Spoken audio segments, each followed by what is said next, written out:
If NBC's Chuck was the show that made me a nerd, Star Trek is the franchise that fed and clothed me. This video has been a long time coming. I have made some references to Star Trek on the channel before. I just had to break out my Starfleet hat and my red shirt, of course. What sparked this video today for me was I was actually in a thrift store and I picked up a couple of these audio dramas on cassette tape. These are Deep Space Nine audio dramas. Probably not exactly canon, but this one here is read by the guy that plays Odo, Rene Auberjonois. I'm not sure how to pronounce his name. I should be better than that. Forgive me, Star Trek gods. And this one's read by Armin Shimmerman. It's the 34th rule for the Ferengi. I absolutely love this kind of stuff, and I've actually got these recording right now off of cassette. I've got a little rig set up to record cassettes into the computer, so that's actually running right now. And I just got to thinking, you know, Star Trek has meant so much to me for so long that I just absolutely had to come in and make a video. I've been very disheartened by the Star Trek community over the last 3 or 4 years. To be honest, some of the first things that I started getting involved in on YouTube were around the Star Trek community, and I ended up getting pulled into some of the conversations, people that I don't really subscribe to at this point, like the Doomcocks and the Midnight's Edge and the Mecha Randoms out there. I really got pulled into the drama when the new, 3-4 years ago, when the new Star Trek Discovery was coming out, and it really made me sad that so many people were so vehemently opposed to anything that could just be new Star Trek. And so I wanted to kind of take a journey, and you know what, this video might be a little bit longer than some of my other videos, and I do apologize for that. If you need to click away in the next 3 or 4 minutes, have a great day. But look, Star Trek has been such a formative experience in my life, and it's been something that I have not only grown with, but I have grown because of. So, like a lot of people my age, I'm 42, coming on 43, I started out watching the original series in reruns Sunday mornings before church and Friday evenings and stuff like that, and absolutely loved Kirk and Spock. One of my favorite non-fiction books is actually I Am Spock by Leonard Nimoy, and the audiobook of this is actually read by Leonard Nimoy, and it's fantastic. Getting a glimpse behind the scenes of this amazing show and the social interplay between Shatner and Roddenberry and Nimoy and all the different personalities and stuff, just absolutely fantastic, and I just can't get enough of things like this. You can see behind me here, I've got quite a few VHS tapes here, all of the movies, a lot of the TV series I've got on VHS as well. I've got some DVD sets and things like that, but I started with the original stuff, but I can't say at this point that the original stuff is my favorite. For me, let me just grab a drink here. For me, Star Trek really came into its own in the Next Generation timeline.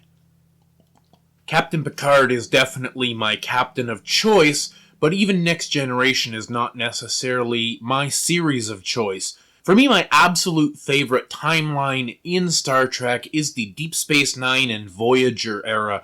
Absolutely love both of those shows. I love all Star Trek, don't get me wrong, but there's something about Deep Space Nine which is just so deep. There's so much more political interplay. Towards the end, there's that whole Dominion War and stuff like that, which is pretty exciting. There's a lot of really great space battles and things that you couldn't have seen in earlier series because of the advances in CGI at the time.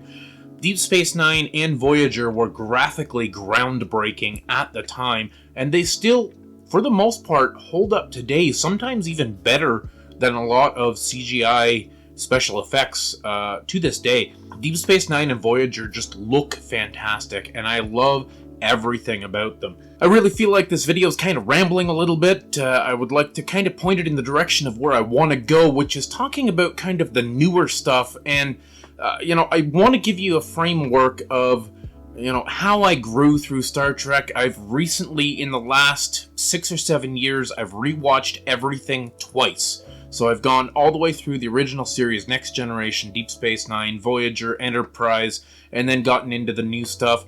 I generally skip the animated series, it's kind of bunk, but, I absolutely love the entire franchise. The movies, even the bad ones. I particularly love Star Trek The Motion Picture, the very first Star Trek movie, which most people say is garbage, but I think it's an absolute masterpiece visually, and it's a pretty classic Star Trek story, so I don't really see what people have.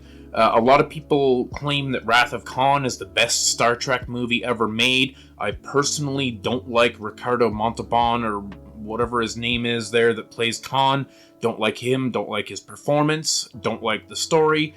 I think the movie is well put together and it's a good adventure. I just don't like him. So for me, that's not on the top of my list. Probably, as most people would say, I think my favorite is the one with the dolphins. The Voyage Home. Absolutely love that movie. Grew up on that stuff. I was probably 12 or 13 when that movie came out, and I watched it over and over and over again. But really all of them. Some of the, the later Picard era stuff was a little bit iffy. Generations, I wasn't a big fan of. The whole Picard on Kirk on the same screen wasn't really my cup of tea. But getting into the newer stuff, starting with Enterprise in the last kind of decade or so when Enterprise came out, I really latched on to Enterprise. Absolutely loved Captain Archer. Absolutely loved T'Pol, Trip, the whole cast and crew. I felt like Enterprise was one of the best series in the franchise in terms of character development and in terms of the charisma and between the cast, like just absolutely everybody seemed to really gel, and it really made the show enjoyable despite the second half of the series being bogged down in the Xindi War, which really seemed like a kind of a bad idea for the show. I think that's really what killed the show.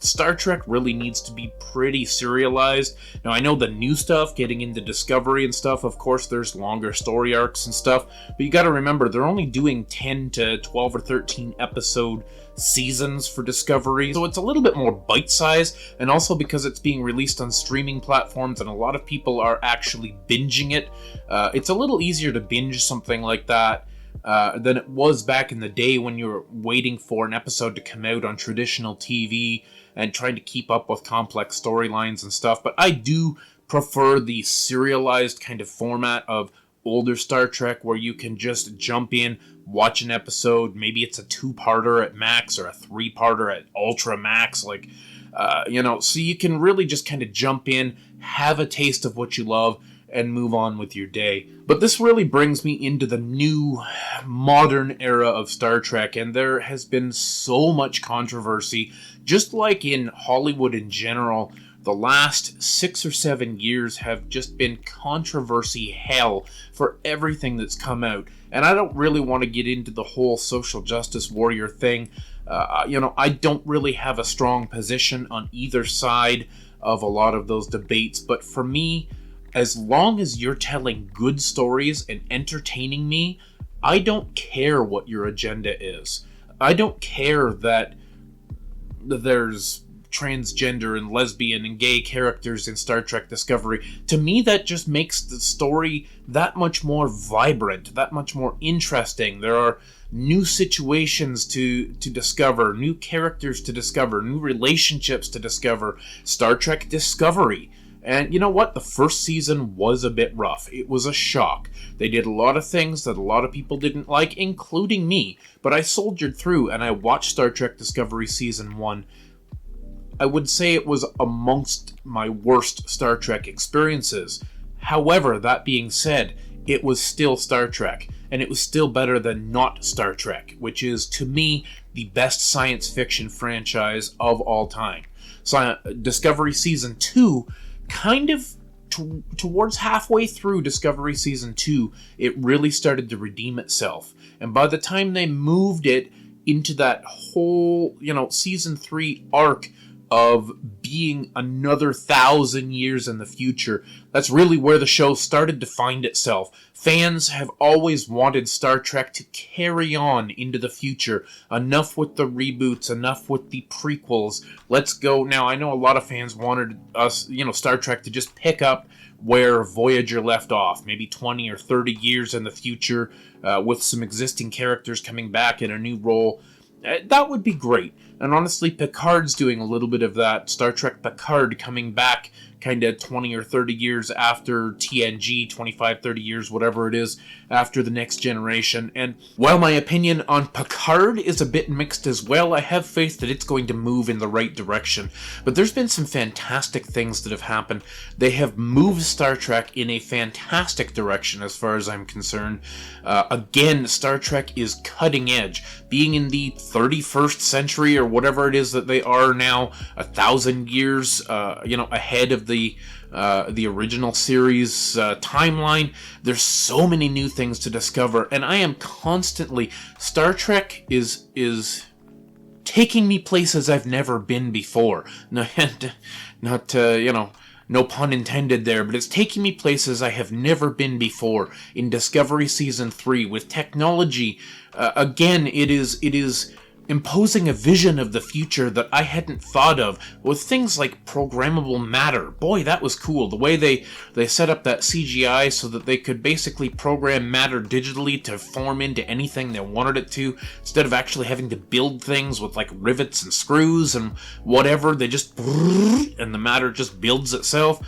So cool. But in this day and age of 3D printing, something like that makes sense as something that could happen 1,000 years from now.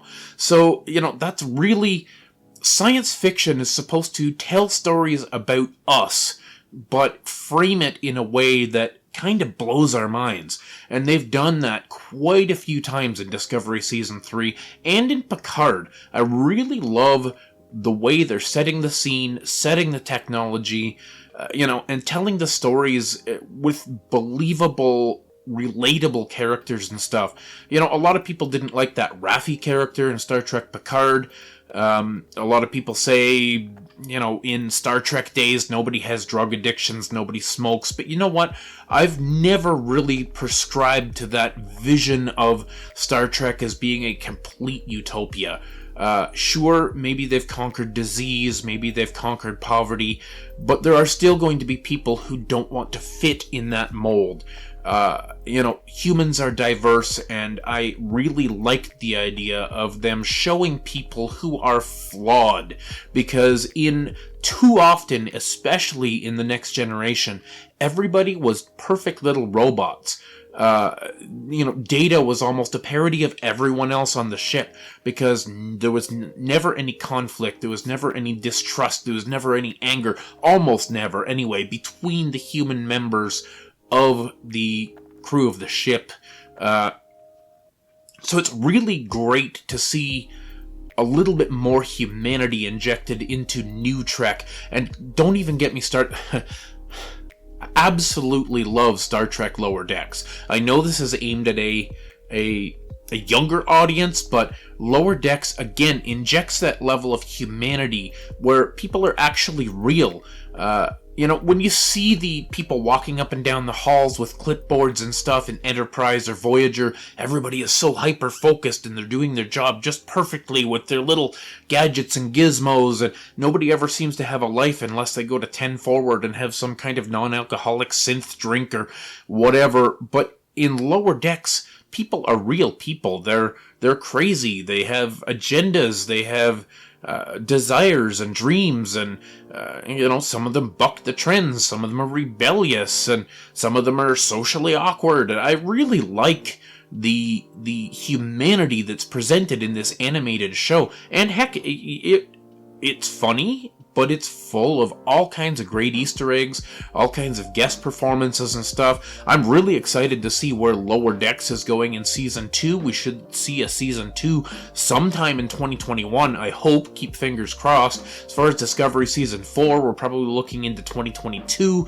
I can't wait. I know there's that new is it called Brave New Worlds or whatever, that's supposed to be coming out maybe in a year and a half, with Anson Mount as Captain Pike on the Enterprise. Finally, a new Star Trek on the Enterprise.